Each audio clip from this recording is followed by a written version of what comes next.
Hi. KCET first round counselling ನ schedule ಅನ್ನ release ಮಾಡಿದ್ದಾರೆ. ನಂತರ option entry last date, Mach result ಯಾವಾಗ ಬರುತ್ತೆ, ಮಾಕ್ ರೌಂಡ್ ಅದ್ರ ಬಗ್ಗೆ ಇನ್ಫಾರ್ಮೇಶನ್ ಕೊಟ್ಟಿದ್ದಾರೆ. ನಂತರ option entry editing final result ಎಲ್ಲ ಡೀಟೇಲ್ಸ್ ಅನ್ನ ಕೊಟ್ಟಿದ್ದಾರೆ.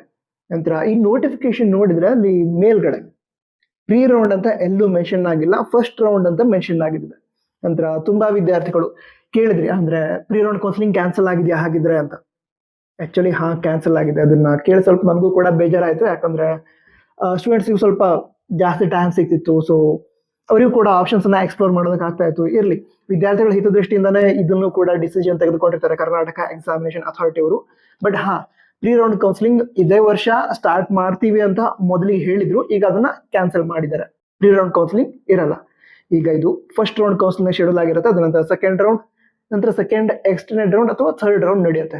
ಪೂರ್ತಿ ಕೌನ್ಸಿಲಿಂಗ್ ಬಗ್ಗೆ ಕೂಡ ನಾನು ವಿಡಿಯೋನ ಆದಷ್ಟು ಬೇಗ ಮಾಡ್ತೀನಿ, ತಪ್ಪದೆ ಸಬ್ಸ್ಕ್ರೈಬ್ ಮಾಡಿ. ನಂತರ ಈ ಪ್ರೀ ರೌಂಡ್ ಕೌನ್ಸಿಲಿಂಗ್ ಮಾಡಿರೋದ್ರಿಂದ ನಿಮಗೆ ಏನು ಅನಿಸ್ತು ಅಂದ್ರೆ ಸಡನ್ ಈಗ ಅನೌನ್ಸ್ಮೆಂಟ್ ಆಯ್ತು. ಸೊ ನಿಮ್ಗೆ ಏನಿಸ್ತು ಇದನ್ನ ಕಮೆಂಟ್ ಬಾಕ್ಸ್ ತಿಳಿಸಿ. ಓಕೆ, ಈಗ ಮೊದಲಿಗೆ ಆಪ್ಷನ್ ಎಂಟ್ರಿ ಲಿಂಕ್ ಅನ್ನ ಪ್ರೊವೈಡ್ ಮಾಡಿದ್ದಾರೆ. ಅದ ನಂತರ ಆಪ್ಷನ್ ಎಂಟ್ರಿ ಕ್ಲೋಸ್ ಆಗಿರೋದು ಯಾವಾಗ ಅಂತ ಹೇಳಿದ್ರೆ ಜೂನ್ 30ನೇ ತಾರೀಕಿಗೆ. ಜೂನ್ 30ರವರೆಗೆ ನಿಮಗೆ ಆಪ್ಷನ್ ಎಂಟ್ರಿ ಮಾಡೋದಕ್ಕೆ ಅವಕಾಶ ಇದೆ. ಗಡಿಬಿಡಿಯಲ್ಲಿ ಆಪ್ಷನ್ ಎಂಟ್ರಿ ಮಾಡೋದಕ್ಕೆ ಹೋಗ್ಬೇಡಿ. ಓಕೆ, ಆರಾಮಾಗಿ ಆಪ್ಷನ್ ಎಂಟ್ರಿ ಮಾಡಿ. ಒಮ್ಮೆ ಲಿಸ್ಟ್ ಅನ್ನ ಚೆಕ್ ಮಾಡಿ. ನೀವು ಆಲ್ರೆಡಿ ಲಿಸ್ಟ್ ಮಾಡಿದ್ರೆ ಲಿಸ್ಟ್ ಅನ್ನ ಚೆಕ್ ಮಾಡಿ. ಅಕಸ್ಮಾತ್ ಇದುವರೆಗೂ ಆಪ್ಷನ್ ಎಂಟ್ರಿ ಬಗ್ಗೆ ತಲೆನೇ ಕೆಡಿಸ್ಕೊಂಡಿಲ್ಲ, ಏನೂ ಮಾಡಿಲ್ಲ ಅಂತ ಹೇಳಿದ್ರು ಕೂಡ ಈಗ ಟೈಮ್ ಇದೆ. ಈಗ ಟೈಮ್ ಅನ್ನ ವೇಸ್ಟ್ ಮಾಡಿ ಅಷ್ಟೇ. ಯಾಕಂದ್ರೆ ಈಗ ನೆಕ್ಸ್ಟ್ 10 days ಇದೆ. ಅದ್ರ ಒಳಗಡೆ ಕಾಲೇಜ್ಗಳ ಲಿಸ್ಟ್ ಅನ್ನ ಪರ್ಫೆಕ್ಟ್ ಆಗಿ ಮಾಡಿ. ಅದ ನಂತರ ಆಪ್ಷನ್ ಎಂಟ್ರಿ ಮಾಡಿ. ಅದೇ ಆಪ್ಷನ್ ಎಂಟ್ರಿ ಮಾಡೋದಕ್ಕೆ ಲಾಸ್ಟ್ ಡೇಟ್ ಯಾವ್ದು ಹೇಳಿ? ಜೂನ್ 30. ಅದ ನಂತರ ಜೂನ್ 30ರವರೆಗೆ ನೀವು ಆಪ್ಷನ್ ಎಂಟ್ರಿ ಮಾಡ್ಬೋದು. ಯಾವ್ಯಾವ ಕೋರ್ಸ್ಗಳಿಗೆ ಆಪ್ಷನ್ ಎಂಟ್ರಿ ಮಾಡ್ಬೋದು ಅಂತ ಕೂಡ ಹೇಳಿದಾರೆ. ಎಲ್ಲದನ್ನು ಹೇಳ್ತೀನಿ. ಅದ್ರಾಗೆ ಜಸ್ಟ್ ಡೇಟ್ ಅನ್ನ ಹೇಳ್ಕೊಂಡು ಹೋಗ್ಬಹುದು. ಬಟ್ ಡೇಟ್ ಅನ್ನ ಹೇಳೋದ್ರ ಜೊತೆಗೆ ಅದ್ರ ಜೊತೆ ಪ್ರೊಸೀಜರ್ ಏನಿದೆ ಅದನ್ನು ಕೂಡ ನಿಮ್ಗೆ ಹೇಳೋಣ ಅಂತ ಇದ್ದೀನಿ. ಓಕೆ, ಸ್ವಲ್ಪ ಲೆಂದಿ ಆಗುತ್ತೆ, ಬಟ್ ಕೇಳಿ. ಯಾಕಂದ್ರೆ ಪೂರ್ತಿ ಪ್ರೊಸೆಸ್ ಗೊತ್ತಾಗ್ಬಿಡುತ್ತೆ ನಿಮ್ಗೆ. ಓಕೆ, ಈ ರೀತಿ ಆಗುತ್ತೆ ಅಂತ. ಸರಿನಾ? ಯಾವ ಕೋರ್ಸ್ಗಳಿಗೆ ಆಪ್ಷನ್ ಎಂಟ್ರಿ ಆಗುತ್ತೆ ಈಗ ಅಂತ ಹೇಳಿದ್ರೆ ಎಂಜಿನಿಯರಿಂಗ್ ಗೊತ್ತು, ನಿಮ್ಗೆ ಗೊತ್ತಿದೆ. ಎಂಜಿನಿಯರಿಂಗ್, ನರ್ಸಿಂಗ್, ನಂತರ ಅಗ್ರಿಕಲ್ಚರ್, ವೆಟರ್ನರಿ. ಸೊ ಈ ಎಲ್ಲ ಕೋರ್ಸ್ಗಳಿಗೆ ಆಗುತ್ತೆ. ಅದ್ರ ಜೊತೆಗೇನೆ ಫುಡ್ ಟೆಕ್ನಾಲಜಿ, ನಂತರ ಅಗ್ರಿಕಲ್ಚರ್ ಎಂಜಿನಿಯರಿಂಗ್, ನಂತರ animal husbandry, fisheries, BPT, physiotherapy ಬಗ್ಗೆ ನಂಗೆ ತುಂಬಾ ವಿದ್ಯಾರ್ಥಿಗಳು ಕೇಳ್ತಾ ಇದ್ರಿ. BPT ಆಪ್ಷನ್ ಎಂಟ್ರಿ ಕೂಡ ಆಗುತ್ತೆ ಅಂತ ಹೇಳಿದ್ದಾರೆ. ಅದ್ರ ಜೊತೆಗೆ ಅಲೈಡ್ ಹೆಲ್ತ್ ಸೈನ್ಸ್ ಕೋರ್ಸ್ಗಳಿಗೆ ಸಂಬಂಧ ಕೂಡ ಆಪ್ಷನ್ ಎಂಟ್ರಿ ನಡೆಯುತ್ತೆ ಅಂತ ಹೇಳಿದ್ದಾರೆ. BPO, BPT, allied health science, ನಂತರ ಅಗ್ರಿ ಬಿಸ್ನೆಸ್ ಮ್ಯಾನೇಜ್ಮೆಂಟ್, ನಂತರ ಫಿಶರೀಸ್ ನಾನು ಈಗಾಗಲೇ ಹೇಳಿದೆ. ಸೊ ಈ ಎಲ್ಲ ಕೋರ್ಸ್ಗಳಿಗೆ ಸಂಬಂಧ ಆಪ್ಷನ್ ಎಂಟ್ರಿ ಈಗ ನಡೆಯುತ್ತೆ. ಸರಿನಾ? ಸೊ ಈ ಎಲ್ಲ ಕೋರ್ಸ್ಗಳಿಗೆ ಸಂಬಂಧ ಆಪ್ಷನ್ ಎಂಟ್ರಿ ನೀವು ಮಾಡಬಹುದು. ಆಪ್ಷನ್ ಎಂಟ್ರಿ ಮಾಡ್ಬೇಕಾದ್ರೆ ಪ್ರಯಾರಿಟಿ ಲಿಸ್ಟ್ ತುಂಬಾ ಅಂದ್ರೆ ತುಂಬಾ ಇಂಪಾರ್ಟೆಂಟ್. ಪ್ರಯಾರಿಟಿ ಲಿಸ್ಟ್ ಅಂದ್ರೆ ಗೊತ್ತಿದೆ ತಾನೆ? ನಿಮ್ಗೆ ಹೇಳ್ತೀನಿ ನಾನು. ನಿಮ್ಗೆ ಗೊತ್ತಿದ್ರು ಕೂಡ ಹೇಳ್ತೀನಿ, ಯಾಕಂದ್ರೆ ಇದ್ರೊಳಗಡೆ ಏನು ಮಿಸ್ಟೇಕ್ ಆಗಬಾರ್ದು ನಿಮ್ ಕೈಯಿಂದ. ಓಕೆ, ಪ್ರಯಾರಿಟಿ ಲಿಸ್ಟ್ ಅಂತ ಹೇಳಿದ್ರೆ ಈಗ ನೀವು ಕಾಲೇಜ್ಗಳನ್ನ ಆಡ್ ಮಾಡ್ತಾ ಹೋಗ್ತೀರಾ. ಫಸ್ಟ್ ನಂಬರ್ ಈ ಕಾಲೇಜ್, 2ನೇ ನಂಬರ್ ಈ ಕಾಲೇಜ್, 3rd ನಂಬರ್ ಈ ಕಾಲೇಜ್. ಈ ರೀತಿ ಕಾಲೇಜ್ಗಳನ್ನ ಆಡ್ ಮಾಡ್ಕೊತಾ ಹೋಗ್ತೀರಾ. ಒಂದು 150, 160 ಅಥವಾ ಜಾಸ್ತಿ ಬೇಕಂದ್ರೆ 500, 600, 1000 ಕಾಲೇಜಸ್ ಎಷ್ಟು ಬೇಕಾದ್ರೂ ಆಡ್ ಮಾಡ್ಕೋಬಹುದು. ಬಟ್ ಪ್ರಯಾರಿಟಿ ಆರ್ಡರ್ ಅಲ್ಲಿ ಇರ್ಲಿ. ಯಾಕಂತ ಹೇಳಿದ್ರೆ ನಿಮ್ಗೆ ಸೀಟ್ ಅಲಾಟ್ ಮಾಡ್ಬೇಕಾದ್ರೂ ಕೂಡ ನೀವೇನು ಪ್ರಯಾರಿಟಿನ ಆಡ್ ಮಾಡಿರ್ತೀರಾ, ಅದನ್ನೇ ಕನ್ಸಿಡರ್ ಮಾಡ್ತಾರೆ. ಈಗ ಎಕ್ಸಾಂಪಲ್, ನೀವು ಫಸ್ಟ್ ಪ್ರಯಾರಿಟಿ ಒಂದು ಕಾಲೇಜನ್ನ ಆಡ್ ಮಾಡಿದ್ದೀರಾ. ನಿಮ್ ರ್ಯಾಂಕ್ ಪ್ರಕಾರ ಅದು ಸಿಗೋ ರೀತಿ ಇದ್ರೆ ನಿಮ್ಗೆ ಡೈರೆಕ್ಟ್ ಆಗಿ ಅಲಾಟ್ ಮಾಡ್ತಾರೆ ಅದನ್ನು. 2ನೇ ಪ್ರಯಾರಿಟಿ ಅದನ್ನು ನೋಡೋದಿಲ್ಲ.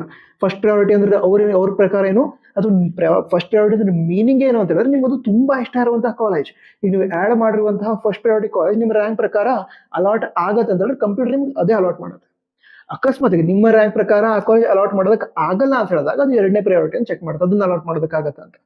ಅದು ಅಲಾಟ್ ಮಾಡೋದಕ್ಕಲ್ಲ ಆಗಲ್ಲ ಅಂತ ಹೇಳಿದ್ರೆ ನಿಮ್ಮ ರ್ಯಾಂಕ್ ಪ್ರಕಾರ 3rd priority, 4th priority, 5th priority ಈ ರೀತಿ ಕನ್ಸಿಡರ್ ಮಾಡ್ತಾ ಹೋಗುತ್ತೆ ಒಂದರ ನಂತರ ಒಂದು ಕಂಪ್ಯೂಟರ್. ಸರಿನಾ? ಅದಕ್ಕೋಸ್ಕರ ನಿಮ್ಮ ಫಸ್ಟ್ ಪ್ರಯಾರಿಟಿ ಅಂದ್ರೆ ನಿಮಗೆ ತುಂಬಾ ಅಂದ್ರೆ ತುಂಬಾ ಇಷ್ಟ ಇರುವಂತಹ ಕಾಲೇಜ್ ಅದು. ಓಕೆನಾ? ಅಕಸ್ಮಾತ್ ಅದು ಸಿಗದೆ ಅಂದ್ರೆ ಸೆಕೆಂಡ್ ಪ್ರಯಾರಿಟಿ. ನಿಮ್ಮ ಫಸ್ಟ್ ಪ್ರಯಾರಿಟಿ ಸೆಕೆಂಡ್ ಪ್ರಯಾರಿಟಿಗಿಂತ ಚೆನ್ನಾಗಿರ್ಬೇಕು. ಕೇವಲ ಸೆಕೆಂಡ್ ಪ್ರಯಾರಿಟಿ ಅಲ್ಲ, ನಿಮ್ಮ ಫಸ್ಟ್ ಪ್ರಯಾರಿಟಿ ನಿಮ್ಮ ಲಿಸ್ಟ್ ನಲ್ಲಿರುವಂತಹ ಎಲ್ಲಾ ಕಾಲೇಜ್ಗಳಿಗಿಂತ ತುಂಬಾ ಚೆನ್ನಾಗಿದೆ ಅಂತ ನಿಮ್ಗೆ ಅನಿಸ್ತಾ ಇರಬೇಕು.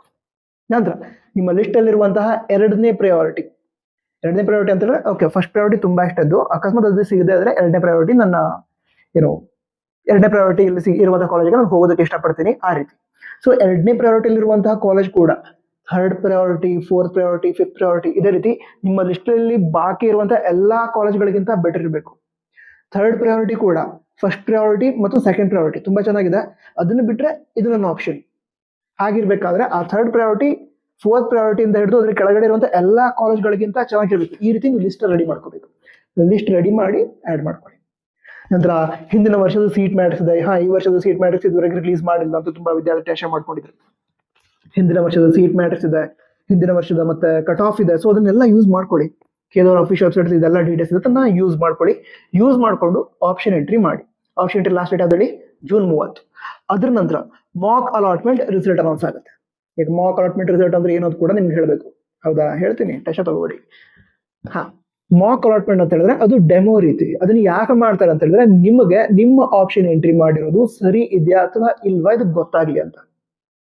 ಸರಿನಾ?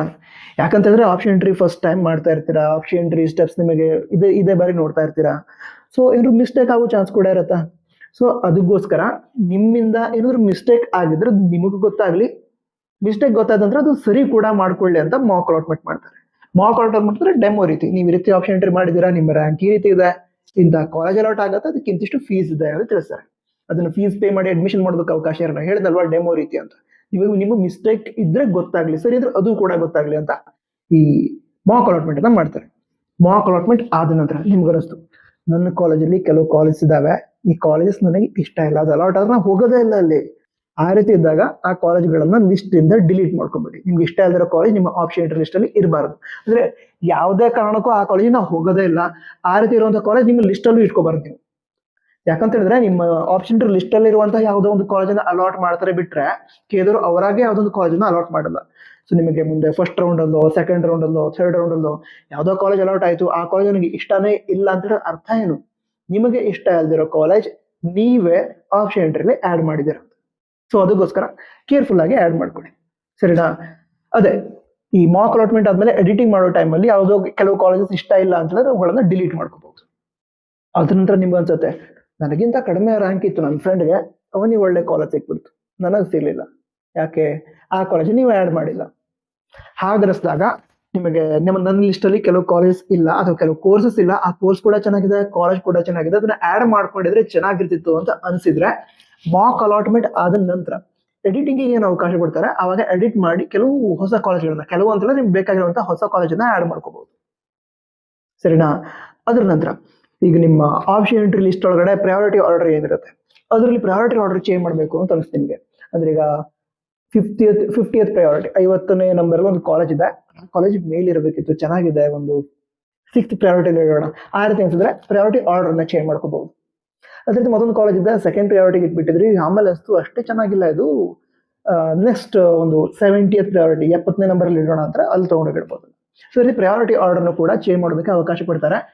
ಮಾಕ್ ಅಲಾಟ್ಮೆಂಟ್ ಆದ ನಂತರ ಏನು ಎಡಿಟಿಂಗ್ ಕೊಡ್ತಾರಲ್ಲ ಆವಾಗ. ನಂತರ ಎಡಿಟಿಂಗಿಗೆ ಎಲ್ಲಿವರೆಗೆ ಅವಕಾಶ ಕೊಟ್ಟಿದ್ದಾರೆ ಅಂತ ಹೇಳಿದ್ರೆ ಮಾಕ್ ಅಲಾಟ್ಮೆಂಟ್ ರಿಸಲ್ಟ್ ಅನ್ನ ಜುಲೈ 6ನೇ ತಾರೀಕಿಗೆ ಅನೌನ್ಸ್ ಮಾಡ್ತೀವಿ ಅಂತ ಹೇಳಿದರೆ ಜುಲೈ 6ನೇ ತಾರೀಕಿನಿಂದ ಜುಲೈ 9ನೇ ತಾರೀಕಿನವರೆಗೆ ನೀವು ಆಪ್ಷನ್ ಎಂಟ್ರಿ ಎಡಿಟ್ ಮಾಡಬಹುದು. ಎಡಿಟಿಂಗ್ ಅಲ್ಲಿ ಏನೇನು ಆಪ್ಷನ್ ಇರುತ್ತೆ ಅದು ನಾನು ನಿಮಗೆ ಕ್ಲಿಯರ್ ಆಗಿ ಹೇಳಿದೆ ಈಗ. ಸರಿನಾ? ನಂತರ ಒಮ್ಮೆ ಆಪ್ಷನ್ ಎಂಟ್ರಿ ಎಡಿಟಿಂಗ್ ಆಯ್ತು ಅಂತ ಹೇಳಿದ್ರೆ ಇದು ಫೈನಲ್ ಆಪ್ಷನ್ ಎಂಟ್ರಿ. ಸರಿನಾ? ಇದು ಫೈನಲ್ ಆಪ್ಷನ್ ಎಂಟ್ರಿ ಆಗಿರುತ್ತೆ. ಫೈನಲ್ ಆಪ್ಷನ್ ಎಂಟ್ರಿ ಪ್ರಕಾರನೇ ನಿಮಗೆ ಮುಂದೆ first round counselling, second round counselling, third round counselling ನಡೆಯುತ್ತೆ. ಅಂದ್ರೆ ಈ ಆಪ್ಷನ್ ಎಂಟ್ರಿ ಎಡಿಟ್ ಆದ ನಂತರ ಇರೋದು ಯಾವ್ದು ಹೇಳಿ?